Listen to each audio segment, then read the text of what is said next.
नमस्कार। आपका हम अपने इस बिजनेस एंड इन्वेस्टमेंट चर्चा के अंक में स्वागत करते हैं। हमने सबसे पहले जो अपने पिछला एक अंक हमने बनाया था 29 जनवरी को, उसमें ही आप सब लोगों से कहा था कि जब चांदी बहुत ऊंची उठी हुई थी उस दिन, कि चांदी और सोना दोनों को अब आप बेचिए और चांदी में भारी गिरावट आने की आशंका है, जो कि पूरी तरह से सही साबित हुआ। और चांदी 4,15,000 20,000 जो उस दिन पहुंच गई थी, वो धीरे धीरे उसी समय गिरते हुए आज लगभग 2,50,60,000 रुपये की रेंज पे आ गई है। 2,50,000 से 2,70,000 के बीच आ गई है और अभी भी चांदी और गिर सकती है।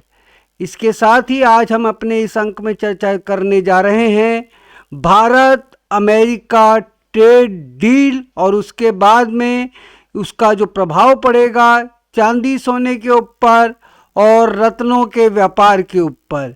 हमें लग रहा है कि चांदी सोना जो अपने बहुत पीक पे पहुंच चुका था, और अब ये जब इस प्रकार की दुनिया में बिजनेस डील्स हो रही हैं, व्यापार की तरफ लौट रहे हैं, सिक्योरिटी होगी, और बी ऑब्वियस जब भारत अमेरिका बिजनेस डील होगी तो वो डॉलर्स के अंदर होगी। और इस प्रकार से चांदी सोने में अब तेजी नहीं आएगी बल्कि गिरावट ही आएगी। शॉर्ट टर्म में कभी कभी थोड़े तेजी के झुलोके आ सकते हैं, परंतु लंबे समय में ये गिरेगी ही। और इसलिए अभी चांदी हम समझते हैं थोड़ा और इसकी इन्वेस्टमेंट से दूर रहिए, और अगर आपके पास ज़्यादा है तो इसको थोड़ा आप बेच सकते हैं और अपने स्टॉक्स को हल्का कर सकते हैं। साथ ही अब एक जो नया भारत अमेरिका ट्रेड डील्स हुई है, इसमें एक बहुत ही इंटरेस्टिंग चीज़ हुई है कि रत्नों के ऊपर भारत से जो रत्न और ज्वेलरी एक्सपोर्ट की जाएगी अमेरिका को, उस पर लगभग 0% ड्यूटी रहेगी। और इसके कारण ये बहुत ही है, इस एक्सपोर्ट सेक्टर में जो माणक, नीला, पन्ना, हीरा आदि है और उनसे बने जो ज्वेलरी है, उसके एक्सपोर्ट को बूस्ट मिल सकता है। तो हम आपको सलाह यही देंगे कि एक बहुत ही छुपा हुआ सेक्टर है जिसमें आप इन्वेस्ट कर दिए।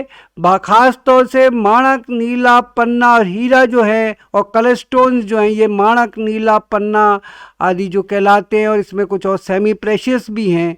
इनका जो सेक्टर है भारत में अभी उसकी वैल्यू बहुत कम है, जबकि इंटरनेशनली वैल्यू ज़्यादा है, और एक्सपोर्ट का ऑप्शन खुलने से इसके अंदर आगे बहुत तेज़ी आ सकती है। तो अगर आप इसमें इन्वेस्ट करेंगे, मगर इसके अंदर आपको ध्यान रखना है कि अपनी ये इन्वेस्टमेंट्स आप एक किसी क्वालिफाइड एक्सपीरियंस जेमोलॉजिस्ट के गाइडेंस में करें, जिससे आप non treated natural gem stones ही लें।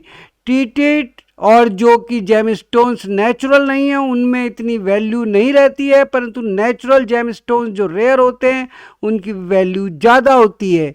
आज हम आपको इतना ही कहेंगे।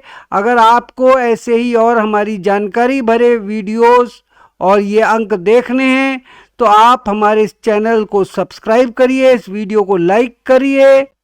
आज के लिए आपसे नमस्कार। अब हम अगला एपिसोड में आपसे फिर मिलेंगे और गहनता से किसी एक विषय पे चर्चा करेंगे, बिजनेस और इन्वेस्टमेंट के विषय में। आप ये जो देख सकते हैं कि जो ज्वेलरीज जो हैं, इस तरह की ज्वेलरी जिसे कहते हैं, ये जेम स्टोन्स हैं, 9 जेम स्टोन्स जो होते हैं, मूल भारत में कहते हैं नवरत्न, उसके कुछ सैंपल्स हम आपको दिखा रहे हैं। इस प्रकार के रत्नों में भी आप इन्वेस्टमेंट करके अब बहुत अच्छा ऑप्शन आ रहा है। धन्यवाद।